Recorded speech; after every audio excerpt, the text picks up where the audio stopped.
Bonjour à chacun et bienvenue à chacun dans ce lieu de culte. Bienvenue à ceux qui seraient là parmi nous pour la première fois. Et je reconnais quelqu'un que je n'ai pas vu depuis 30 ans. Salut Philippe. Bienvenue dans ce lieu de culte où chaque dimanche nous nous retrouvons pour célébrer notre Dieu. Et je voudrais commencer ce culte par la prière. Seigneur, si nous sommes là ce matin, c'est pour te rendre un culte. Toi qui es au-dessus de tout, au-dessus de toute chose, nous voulons ce matin, par notre présence, t'apporter notre reconnaissance, t'apporter notre louange, par nos chants, par notre écoute, par notre prière. Nous voulons nous arrêter pour chercher ton cœur et regarder vers toi, parce que tu es grand et que nous ne le sommes pas. Merci pour tout ce que tu fais pour chacun dans nos vies. Et nous voulons penser ce matin en particulier à ceux qui n'ont pas pu se joindre à nous pour des raisons de santé. Nous pensons à Roland et sa famille, Arsebrook, Didier, Annélie, aux enfants. Nous pensons aussi à Déborah, à ceux qui souffrent. Pensons à ceux qui n'ont peut-être pas pu venir, qui aimeraient être là. Sois auprès d'eux, veuille les consoler dans tout ce qu'ils font, dans ce qu'ils sont. Nous prions aussi pour les moniteurs de l'école du dimanche, de les bénir dans les moments qu'ils auront avec les enfants. Bénis ce moment de culte et que nous puissions rentrer chacun bénis et fortifiés. Amen. Et pour introduire le culte, je voudrais que nous lisions le texte de Marc 11 que Ariane va nous lire. Lorsqu'ils approchèrent de Jérusalem et qu'ils furent près de Bethphagée et de Béthanie, vers la montagne des Oliviers, Jésus envoya 2 de ses disciples en leur disant « Allez au village qui est devant vous. Dès que vous y serez entrés, vous trouverez un ânon attaché, sur lequel aucun homme ne s'est jamais assis. Détachez-le et amenez-le-moi. Si quelqu'un vous dit « Pourquoi faites-vous cela ?» répondez « Le Seigneur en a besoin, et à l'instant, il le laissera venir ici. » Les disciples étant allés, trouvèrent l'ânon attaché dehors, près d'une porte, au contour du chemin, et ils le détachèrent. Quelques-uns de ceux qui étaient là leur dirent « Que faites-vous ? Pourquoi détachez-vous cet ânon ?» Ils répondirent comme Jésus l'avait dit, et on les laissa aller. Ils amenèrent à Jésus l'ânon, sur lequel ils jetèrent leurs vêtements, et Jésus s'assit dessus. Beaucoup de gens étendirent leurs vêtements sur le chemin, et d'autres des branches qu'ils coupèrent dans les champs. Ceux qui précédaient et ceux qui suivaient Jésus criaient « Hosanna, béni soit celui qui vient au nom du Seigneur. Béni soit le règne qui vient, le règne de David notre Père. Hosanna dans les lieux très hauts. » Jésus entra à Jérusalem dans le temple. À partir d'aujourd'hui, nous entrons dans la semaine sainte qui commence par ce dimanche, le dimanche des Rameaux, qui commémore cette entrée triomphale de Jésus dans Jérusalem. Et c'est à partir de ce jour-là où Jésus entre comme un roi dans Jérusalem que Jésus va révéler sa véritable mission, va nous dévoiler sa véritable vocation de Messie. Il l'avait déjà fait avec ses disciples durant son ministère, mais là, il le fait d'une manière ouverte à tout le peuple. Et on voit que Jésus arrive dans Jérusalem non pas sur un char comme un empereur après une grande victoire, mais il arrive tout simplement sur un âne, tout ce qu'il y a de plus modeste. L'âne est le symbole même de l'humilité, cette humilité qui caractérise Jésus. L'âne est le symbole aussi de la paix, de cette paix que Jésus veut nous apporter. Et lorsque Jésus entre dans Jérusalem, on voit qu'il est accueilli, qu'il est acclamé par une foule qui est heureuse et qui manifeste sa joie en répandant à même le sol des branches de rameaux d'olivier, en répandant à même le sol des vêtements. Et c'est ainsi que Jésus entre dans Jérusalem, acclamé par une foule qui l'accompagne, qui est devant, qui est derrière, qui est là avec lui et qui crie et qui chante « Béni soit celui qui vient au nom du Seigneur ». « Hosanna » criait-il. « Hosanna » qui signifie en hébreu « aide-nous, aide-nous, sauve-nous ». Voilà ce que criait le peuple. Et on peut voir que ce peuple, en effet, est dans une joie extrême pour crier ainsi, pour chanter ainsi.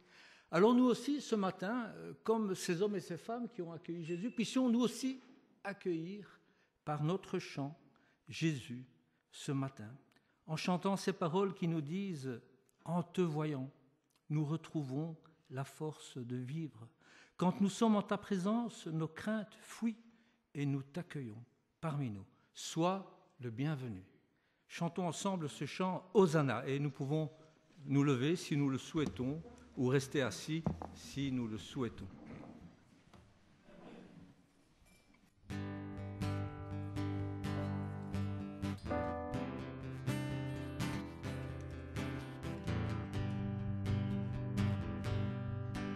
Un chant s'élève, les yeux se tournent vers toi,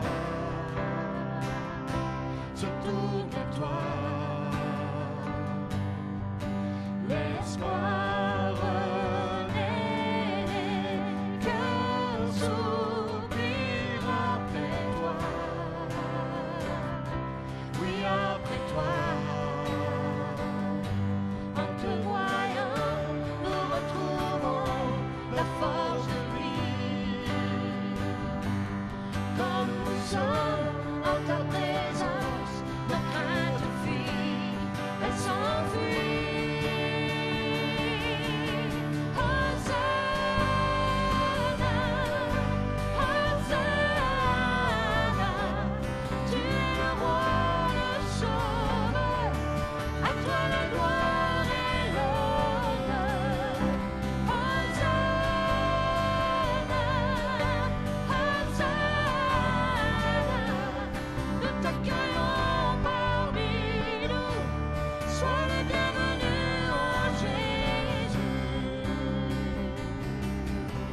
Entends le son des cœurs qui reviennent à toi.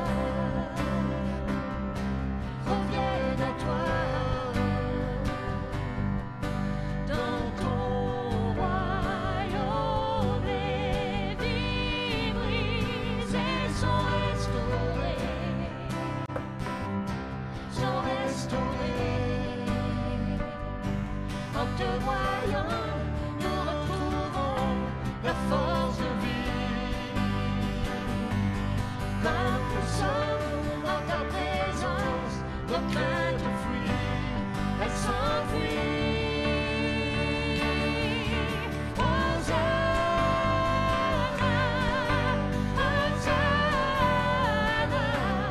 tu es le roi, le sauveur, à toi la gloire et l'honneur. Hosanna, Hosanna, nous t'accueillons parmi nous. Sois le bienvenu en Jésus. Hosanna, Hosanna,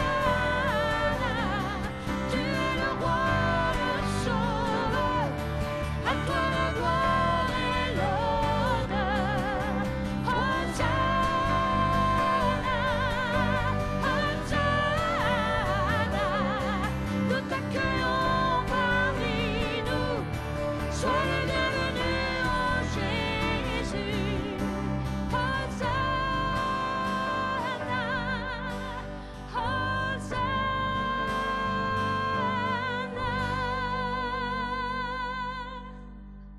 Je vous invite à vous asseoir.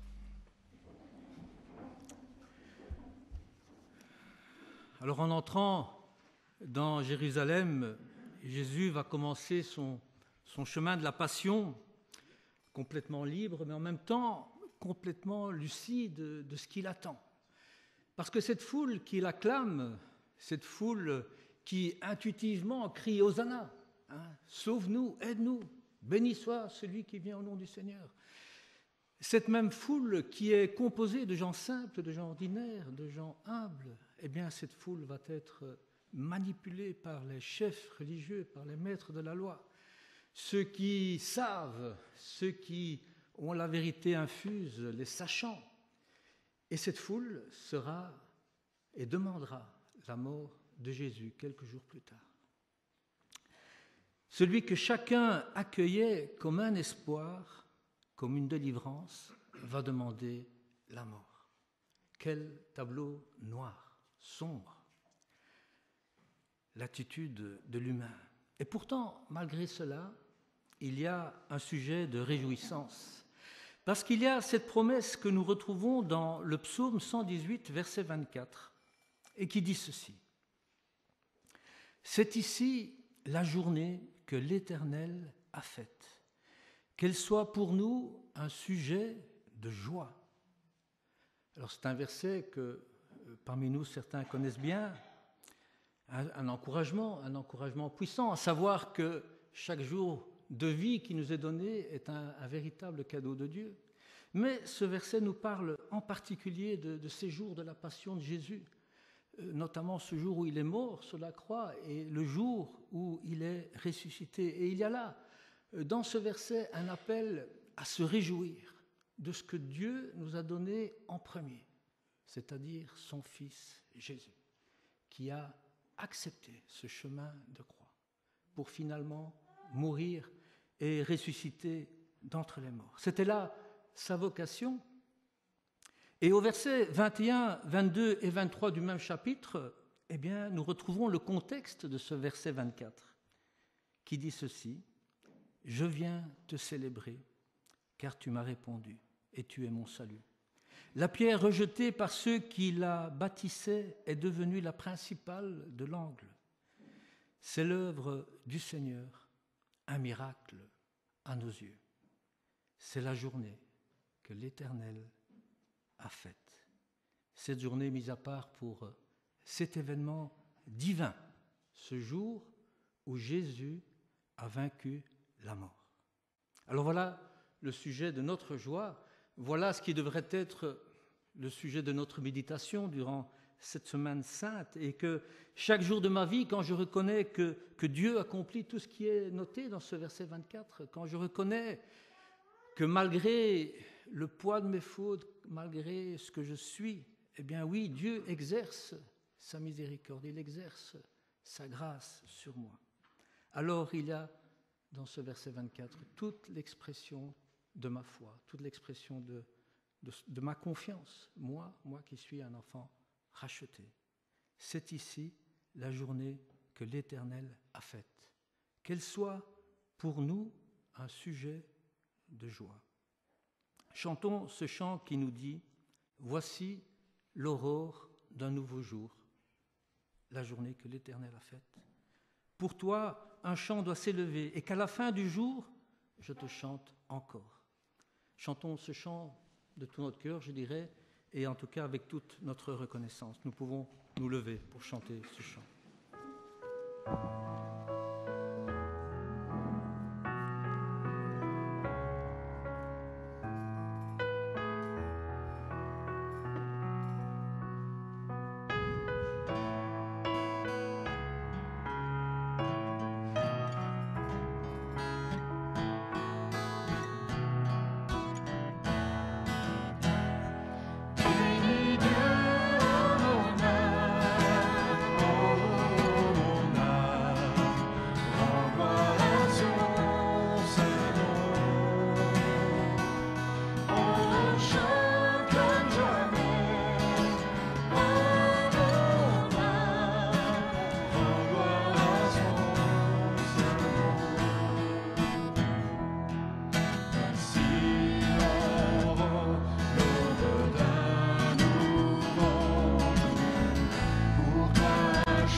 Merci, on peut s'asseoir.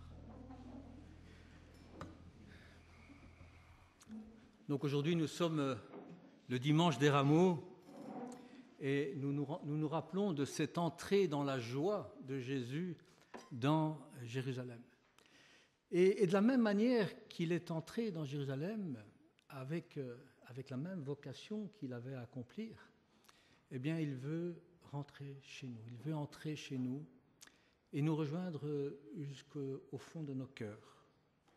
Et il se présente à nous comme le seul qui peut nous libérer de notre fardeau, qui peut nous libérer du poids de nos fautes.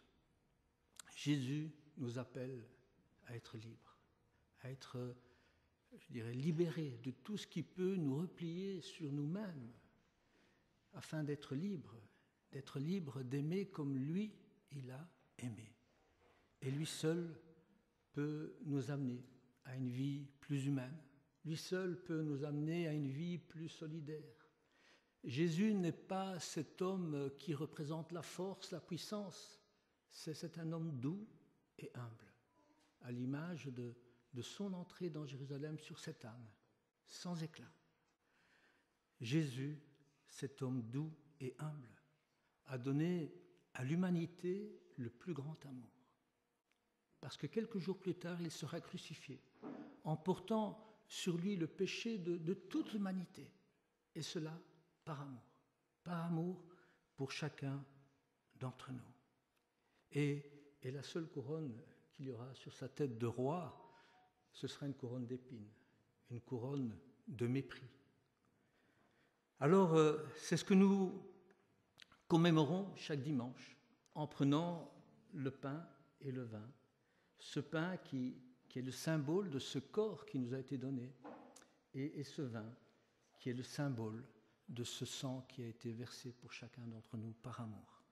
Voilà ce que nous célébrons chaque dimanche en prenant la scène, et voilà ce que nous allons célébrer et fêter dimanche prochain. C'est la résurrection de Jésus, et c'est ce qui nous donne du sens, qui donne du sens à notre foi. On va voir le moment de scène là. S'il y avait 3 personnes qui pouvaient se lever pour distribuer la scène, les enfants rejoignent leur club. Et pendant ce moment de scène et de méditation, de silence, il y aura 2 chants.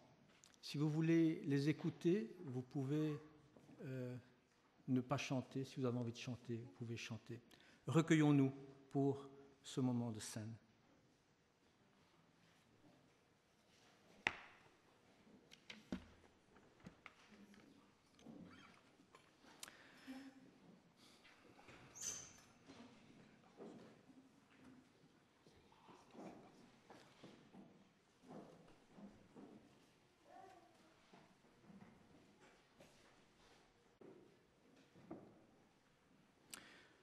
Je voudrais vous lire une prière qui fait partie de la liturgie maronite et qui dit ceci. Tu t'es abaissé et tu nous as élevés. Tu t'es humilié et tu nous as honorés. Tu t'es fait pauvre et tu nous as enrichis. Tu montas sur un âne et tu nous as pris dans ton cortège. Tu fus conduit prisonnier chez le grand prêtre et tu nous as libérés. Tu gardas le silence et tu nous as instruits. Tu fus souffleté comme un esclave et tu nous as affranchis. Tu fus dépouillé de tes vêtements et tu nous as revêtus. Tu fus attaché à une colonne et tu as détaché nos liens. Tu fus crucifié et tu nous as sauvés. Tu goûtas le vinaigre et tu nous as abreuvés de douceur. Tu fus couronné d'épines et tu nous as fait roi. Tu mourus et tu nous as fait vivre. Tu fus mis au tombeau et tu nous as réveillés. Tu ressuscitas dans la gloire et tu nous as donné la joie. Oui Seigneur, c'est la journée que tu as faite. ce jour où tu t'es abaissé pour me relever, ce jour où tu t'es abaissé jusqu'à mourir sur cette croix, alors que tu ne le méritais pas, ce jour où tu as pris mes fautes pour me faire vivre, ce jour où tu as vaincu la mort. Et par cette journée que tu as faite, nous nous souvenons que tu nous as manifesté ton amour. Nous nous souvenons que tu nous as manifesté ton pardon, ta tendresse, ta bonté. Et c'est par cette journée que tu as faite qu'aujourd'hui, je peux m'approcher de toi avec confiance. Je veux te remercier, te louer pour tout cela. Amen.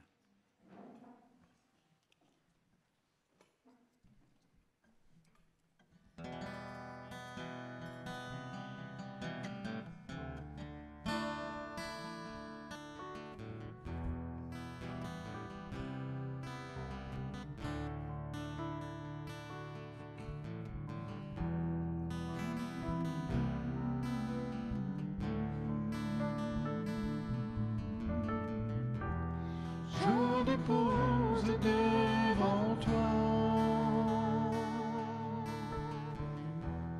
ma couronne et tous mes droits. Je fléchis ma volonté devant tant de majesté.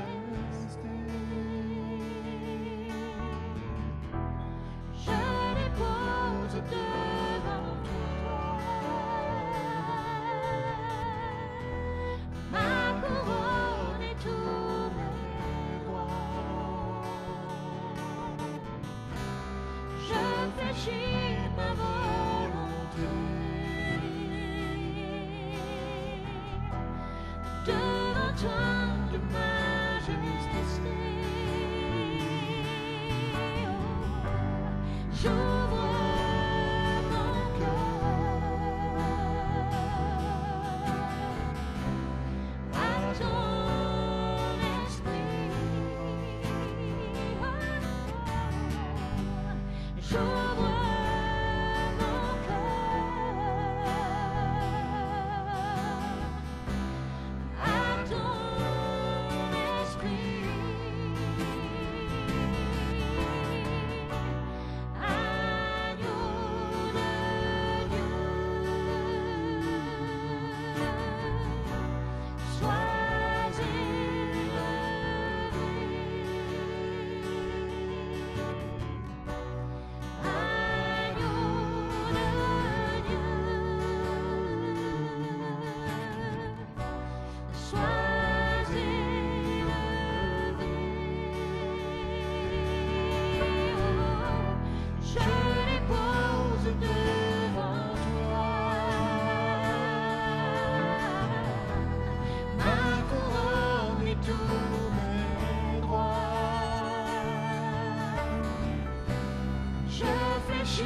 Ma volonté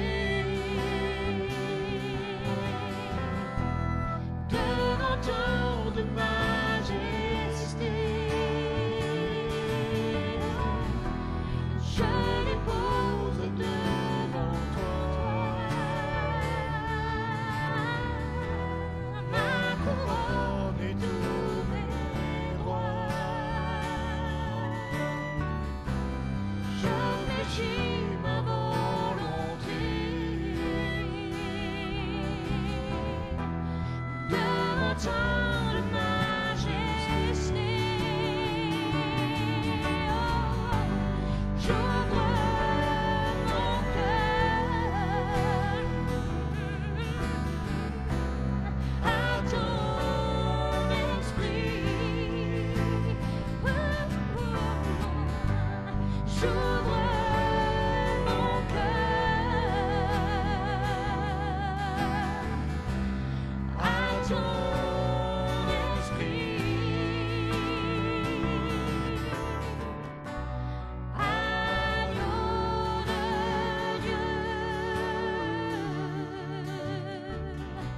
sois élevé.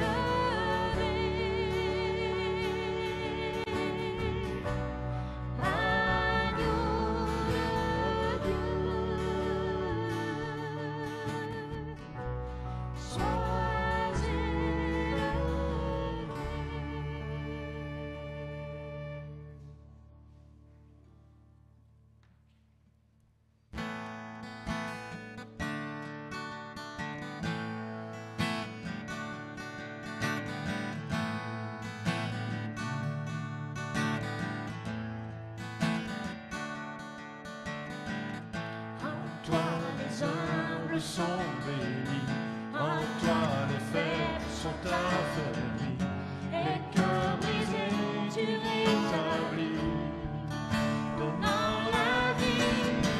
C'est amour qui peut libérer, c'est amour qui peut restaurer, nous appelle par notre nom, tu nous appelles par notre nom.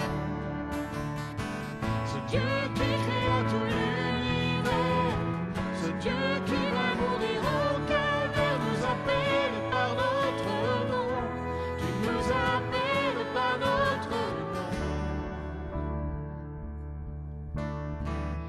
À ceux qui doutent dans la foi, aux chancelants du temps les bras, Tu les appelles de ta voix.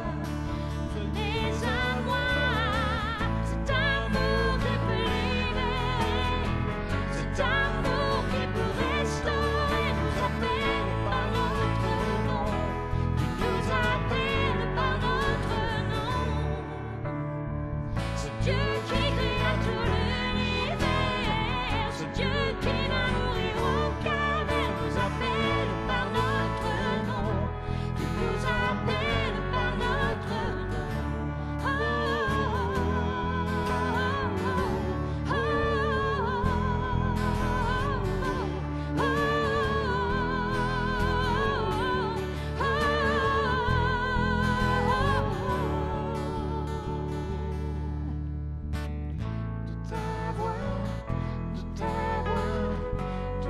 appelles à la croix. De ta voix, tu nous appelles à la croix. De ta voix, tu nous appelles à la croix. De ta voix, tu nous appelles à la croix. C'est amour qui peut libérer, c'est amour qui peut restaurer, nous appelle par notre nom, tu nous appelles par notre nom. Ce Dieu qui créa tout l'univers, ce Dieu qui va mourir au calvaire, nous appelle par notre nom, tu nous appelles par notre nom.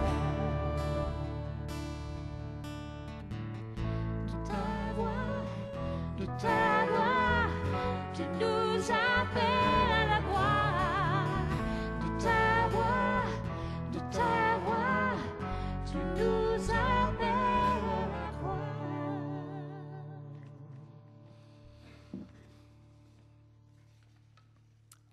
Amen. On va laisser la place maintenant à la prédication. Et je rappelle qu'après la prédication, les ados rejoignent Audrey pour revoir un peu. Je vais vous présenter Marie que je ne connais pas, dont je connais très bien les parents, Andy et Daniel, dont je connais un petit peu ta fille Héloïse, puisqu'on a fait un aventure parc ensemble. Alors, Marie nous vient de l'église de Rixensart. Elle est auteure du blog Réflexion théologique, professeure de religion protestante et aussi créatrice des albums Macalou, c'est ça, et spécialiste du philosophe C.S. Lewis. Je te laisse la place.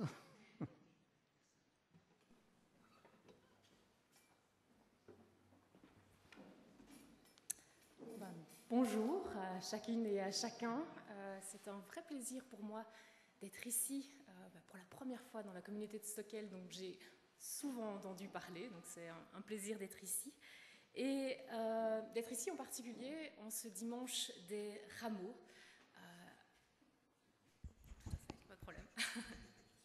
Ok, comme ça va. Donc nous nous trouvons ici, et nous l'avons entendu, à l'entrée de la semaine sainte. Cette semaine de tous les renversements. Alors, on va peut-être entendre le texte, parce qu'on n'a pas entendu le texte de ce jour. Donc, je ne sais pas, c'est Patrick, est-ce que tu voudrais bien lire le texte sur lequel on va parler ? Merci.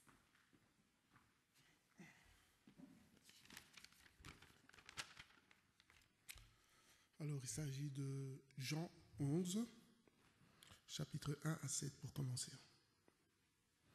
Il y avait un homme malade, Lazare, il était de Béthanie, le village de Marie et de sa sœur Marthe. Marie était celle qui répandit du parfum sur les pieds du Seigneur et qui les essuya avec ses cheveux. Et c'était son frère Lazare qui était malade. Les deux sœurs envoyèrent quelqu'un dire à Jésus, « Seigneur, celui que tu aimes est malade. » Lorsque Jésus apprit cette nouvelle, il dit, « La maladie de Lazare ne conduit pas à la mort. Elle servira à la gloire de Dieu, afin que la gloire du Fils de Dieu soit manifestée par elle. » Jésus aimait Marthe et sa sœur, ainsi que Lazare. Or, quand il apprit que Lazare était malade, il resta encore 2 jours à l'endroit où il se trouvait. Puis il dit à ses disciples, « Retournons en Judée. » Chapitre 17 à 44. Quand Jésus arriva, il apprit que Lazare était dans la tombe depuis 4 jours déjà. Béthanie est proche de Jérusalem à environ 3 kilomètres. Et beaucoup de Juifs étaient venus chez Marthe et Marie pour les consoler de la mort de leur frère. Quand Marthe apprit que Jésus arrivait, elle partit à sa rencontre. Mais Marie resta assise à la maison.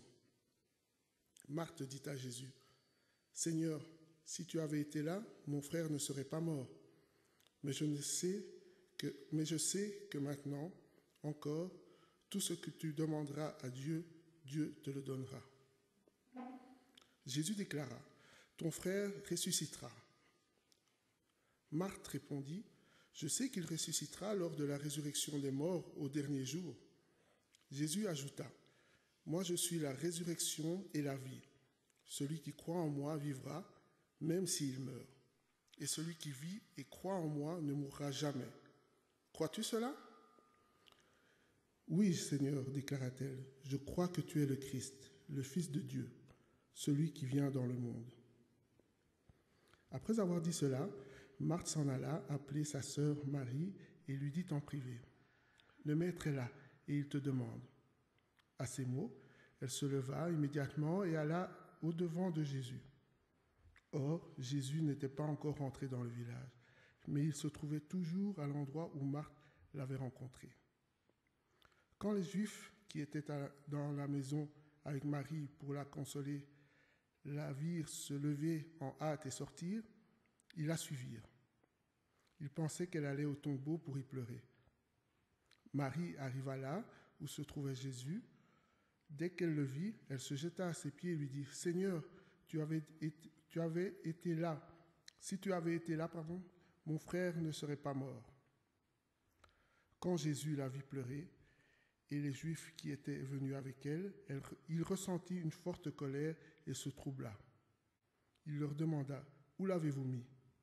Ils lui répondirent, « Seigneur, viens et tu verras. » Jésus pleura. Les Juifs dirent alors, « Voyez comme il l'aimait. » Mais quelques-uns d'entre eux disaient, « Lui qui a ouvert les yeux de l'aveugle, ne pouvait-il pas aussi empêcher Lazare de mourir ?» Alors Jésus, ressentant de nouveau une forte colère, se rend au tombeau. C'était une grotte dont l'entrée était fermée par une grosse pierre. « Enlevez la pierre, dit Jésus. » Marthe, la sœur du mort, répliqua, « Seigneur, il doit sentir mauvais, car il y a déjà 4 jours qu'il est ici. » Jésus lui répondit, « Ne t'ai-je pas dit que si tu crois, tu verras la gloire de Dieu ?» On enleva la pierre. Jésus leva les yeux vers le ciel et dit, « Père, je te remercie de m'avoir écouté. Moi, je sais que tu m'écoutes toujours, mais je parle pour cette foule qui m'entoure, afin qu'ils croient que tu m'as envoyé. » Après ces mots, il cria d'une voix très forte, « Lazare, sors de là !» Le mort sortit, les pieds et les mains attachés par des bandes et le visage enveloppé d'un linge. Jésus dit, « Déliez-le et laissez-le aller. »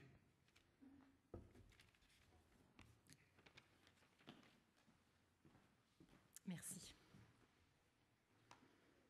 Alors, nous avons entendu ce texte étrange, énigmatique, bizarre, et un texte qui va justement nous plonger dans le mystère de la mort et de la vie, mystère auquel nous sommes invités à méditer cette semaine sainte. Alors que penser de tout cela ? Dans l'évangile de Jean, la résurrection de Lazare est le dernier des 7 signes donnés qui nous font connaître qui est Jésus, et le plus spectaculaire. Le miracle par excellence, qui est le don de la vie. C'est à la suite de ce dernier signe que les chefs des prêtres et des pharisiens prennent la décision de faire mourir Jésus. Il occupe une place charnière dans l'évangile de Jean. La tension monte, Pâques approche, l'étau se resserre autour de Jésus. Alors la résurrection, ou comme certains commentateurs préfèrent le dire, le relèvement de Lazare, pour différencier avec la résurrection de Jésus, est le climax de l'histoire, mais non le centre.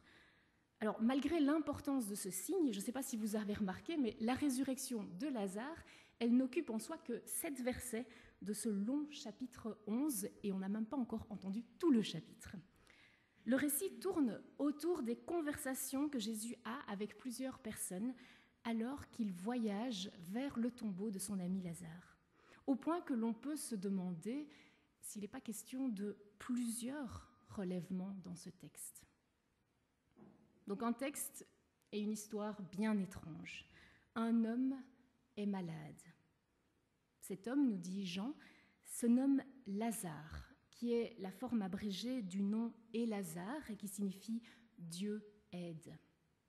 Dans l'Ancien Testament, Élazar est un nom que plusieurs prêtres portent, faisant de ce nom un lien avec la figure sacerdotale. Ici, Lazare est malade, il a besoin d'aide.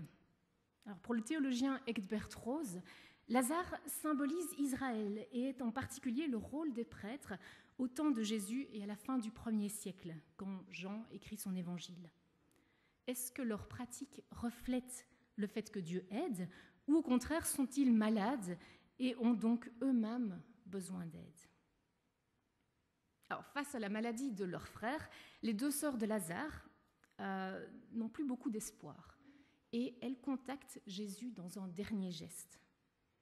Comme Marion Muller-Collard le souligne, elles appellent Jésus pour qu'il évite, comme nous souhaitons parfois, éviter la réalité de notre corps vulnérable, faillible, suspendu au temps qui décrétera tôt ou tard son obsolescence.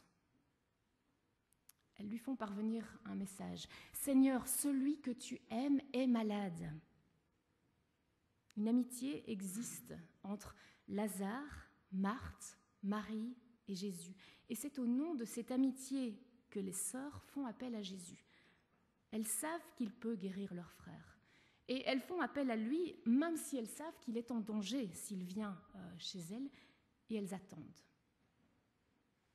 Alors, elles ont beau scruter l'horizon alors qu'elles veillent sur leur frère, Jésus ne vient pas. L'état de santé de Lazare se détériore jusqu'à mourir. Il n'y a plus d'espoir. Lazare est mort et Jésus n'est pas venu. Alors, de l'autre côté du Jourdain où Jésus s'est réfugié, il a un comportement étrange. Après avoir reçu le message, et je vous rappelle que nous ne sommes pas ici à l'époque des messageries instantanées, donc il y a déjà du temps qui s'est écoulé, Jésus attend et il reste où il est.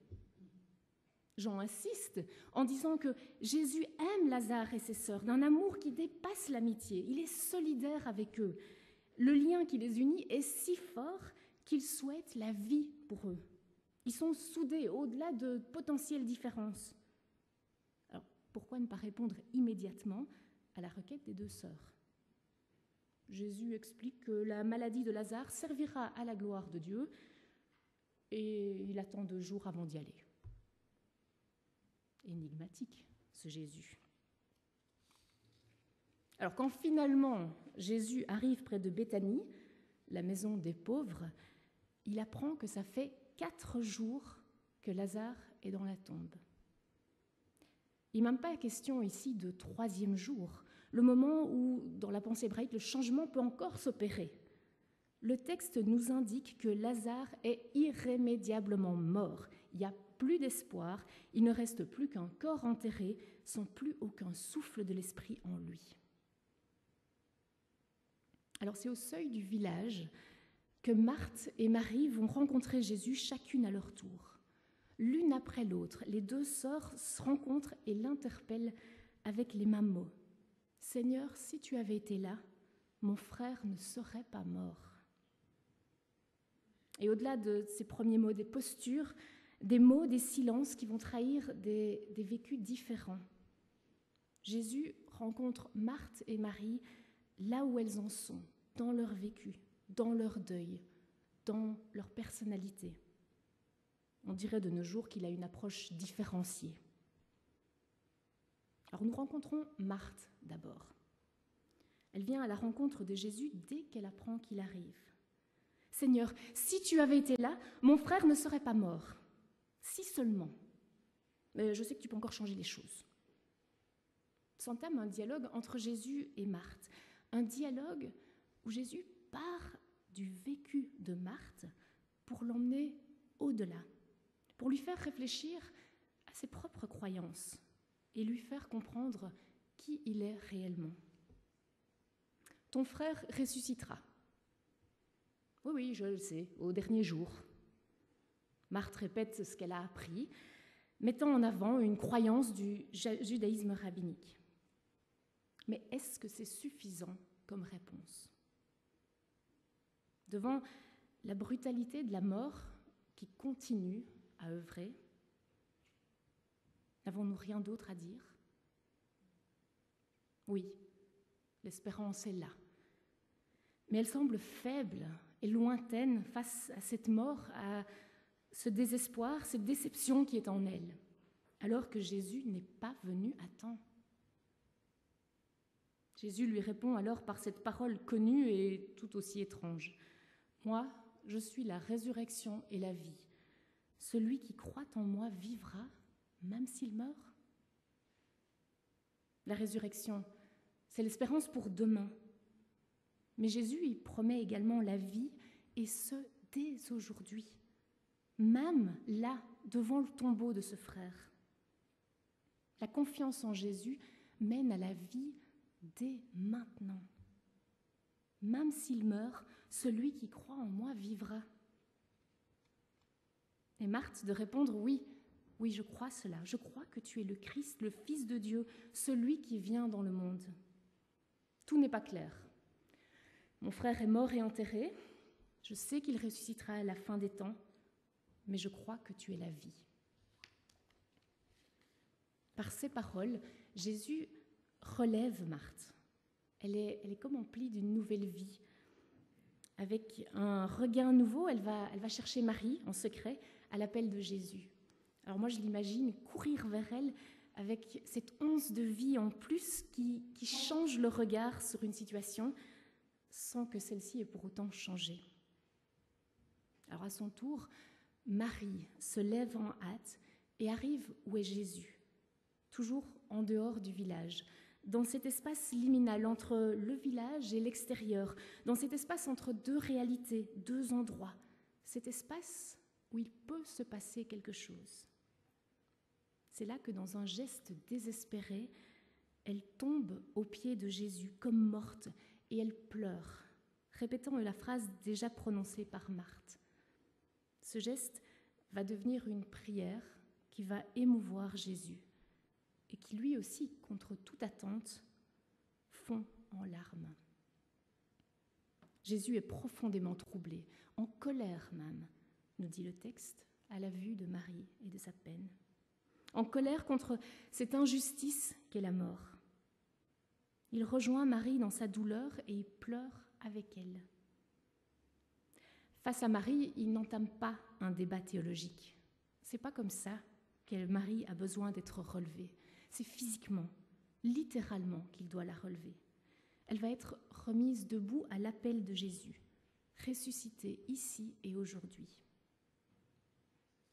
La douleur de Marie et la tristesse et la colère qui l'envahissent poussent Jésus à agir.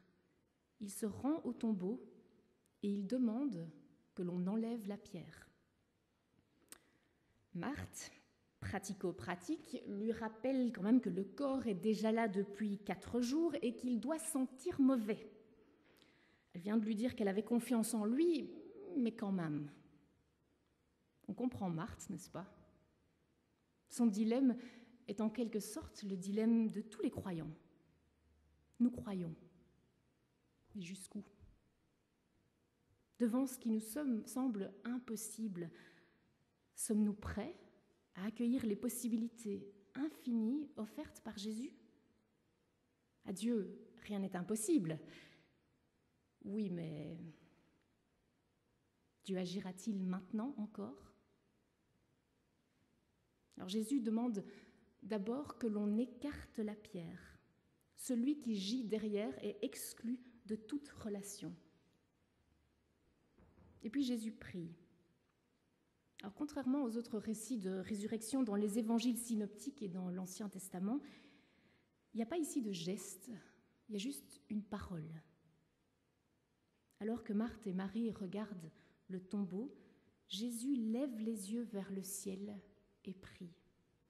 Comme le psalmiste, les psaumes des montées, Jésus lève les yeux vers le Très-Haut. Le secours vient du Seigneur qui a fait la terre et les cieux. On est face à toute l'attitude d'Israël qui prie et qui espère avec confiance. Jésus s'adresse à son Père afin qu'il croie que tu m'as envoyé. Et après ça, il crie d'une voix forte, « Lazare, sors de là !» C'est l'appel de l'amitié, de l'amour qui pénètre jusque dans la tombe, qui réveille celui qui était mort et l'en fait sortir. La parole aimante de Jésus nous atteint jusque dans la mort. L'amour est plus fort que la mort. Lazare sort, mais le texte nous indique qu'il n'est pas encore libre. Il reste ligoté dans le linge funéraire. Il a besoin d'être délié. Jésus invite les témoins de cette scène à oser délier les liens de la mort et aider Lazare à s'en aller pour vivre. Lazare, ou Israël, est vivant, mais il doit être libéré d'une manière de penser, d'agir, qui reste marquée par l'immobilisme. Il doit être relevé. Lazare est ressuscité pour que l'on sache que la mort n'a pas le dernier mot. Alors nous l'avons compris, ce texte ne parle pas que de Lazare.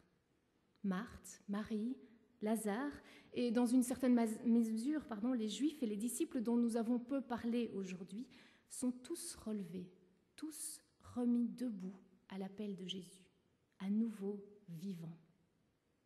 L'Esprit éveille les gens à la vie, les pousse à se lever et à marcher, à parler et à agir. Jésus a percé et levé la fatalité dans le cours historique des événements. La résurrection, c'est déjà ici et maintenant, dans cette nouvelle qualité d'être vivant. Alors comme avec Marthe, Jésus nous invite à confronter nos croyances, à dépasser peut-être nos idées toutes faites et à nous laisser chambouler par l'Évangile, à oser prendre le risque de vivre cette vie avec un grand V, même face à la putréfaction de nos existences. Comme avec Marie, Jésus nous rejoint dans nos deuils et dans nos désespoirs. Il vient nous chercher dans les parts d'ombre de chacun et il nous aide à nous relever quand nous sommes courbés par la tristesse. Même au plus profond de la nuit, il nous invite à voir la lumière jaillir de manière inattendue. Comme avec Lazare, Jésus nous rappelle que si nous sommes coupés de notre relation à lui, nous pourrissons, nous perdons notre être véritable. Jésus donne à notre vie un goût nouveau en nous appelant à sortir de nos tombes. Comme avec la communauté qui entoure Lazare et sa famille, Jésus nous enjoint à délier les liens du mort qui l'encombrent encore pour le laisser aller vers cette vie nouvelle. Alors que nous soyons aujourd'hui comme des Marthe, des Marie, des Lazare, des disciples ou des amis juifs accompagnant le deuil de la famille, Jésus vient pour nous relever, vient pour nous inviter à entrer dans la lumière de cette vie avec un grand V. Soyons des passeurs de vie. Et alors que nous avançons à grands pas vers Pâques et son lot de questions, que cette vie nouvelle puisse jaillir à des endroits les plus inattendus et nous relever. Je terminerai avec le texte, les paroles de Jésus. « Moi, je suis la résurrection et la vie. Celui qui croit en moi vivra, même s'il meurt. Et celui qui vit et croit en moi ne mourra jamais. Crois-tu cela ? » Merci.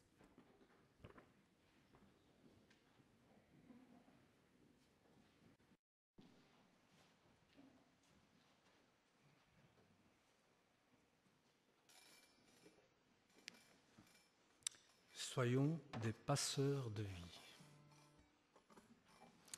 Je vous invite à vous lever et chantons ce chant qui nous dit que Dieu fera tout comme il promet. Je ne veux pas dire que c'est un vieux chant, mais c'est un chant qui a été créé en 1971 par un Hollandais qui nous parle de montagne.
Invite à vous asseoir et merci à Marie pour la prédication. Je vais laisser la place à Bernard qui nous fait les annonces.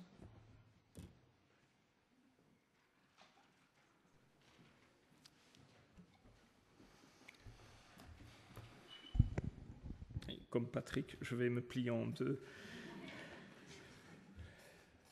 Les annonces. Alors, ça c'est toujours... Voilà. Cette semaine, c'est la semaine de notre réunion de prière par Zoom, donc en distanciel. C'est donc aussi une semaine où il n'y aura pas de PEP. Donc PEP, c'est notre nom de code pour les groupes de maison. PEP, partage, études, prière. Le 29 mars, donc nous sommes dans la semaine sainte, nous aurons une soirée veillée de Pâques. Donc ça se fera à Bierge, c'est une soirée inter-église. Donc il n'y aura pas que nous, c'est un effort collectif. On fait ça ensemble. Le 31 mars, ce sera notre culte de Pâques et qui intégrera aussi les baptêmes. Nous avons en effet des candidats au baptême, nous les baptiserons ce jour-là. On s'en réjouit. À ce sujet, je dois, donc ça vous ne le verrez pas à l'écran, mais vous vous souvenez, vous savez, surtout les parents, nous avons une série de dimanches pas comme les autres.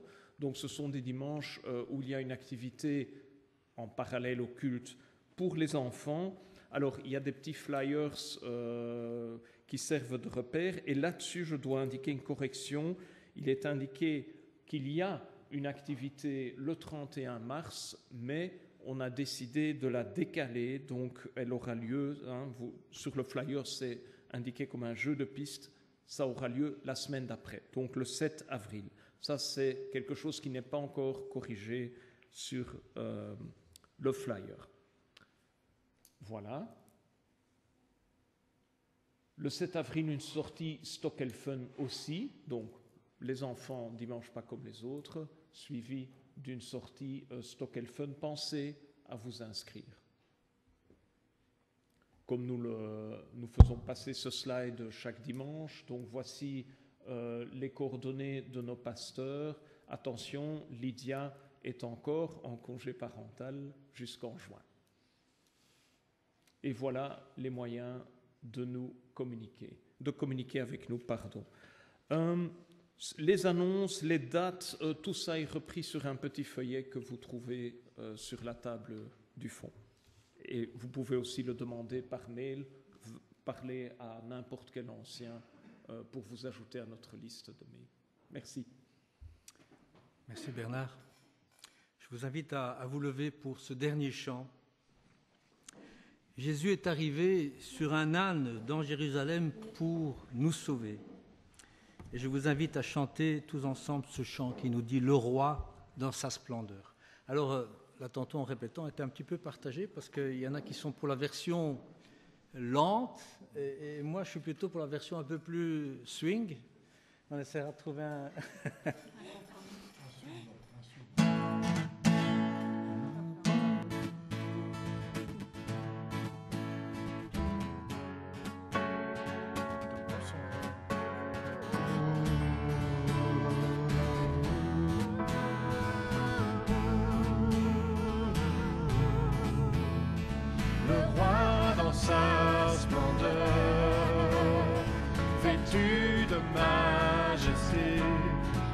Se réjouit, la terre se réjouit, il est paré d'éclat, la nuit essaie de fuir, au son de sa voix, au son de sa voix, oh Dieu, tu es grand, nous chantons Dieu, tu es grand, et tous seront Dieu.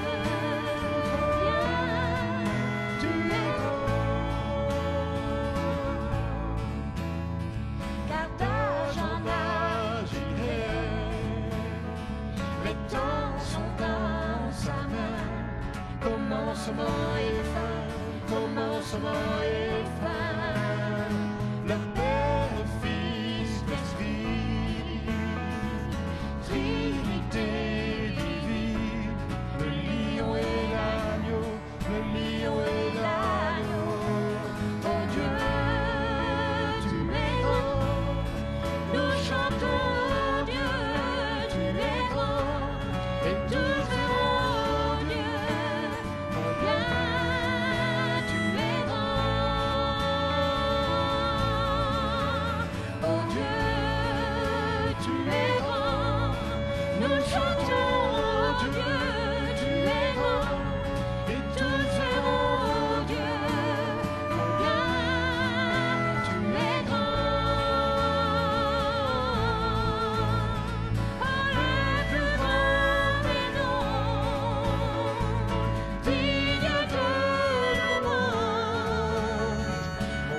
bon dimanche à chacun.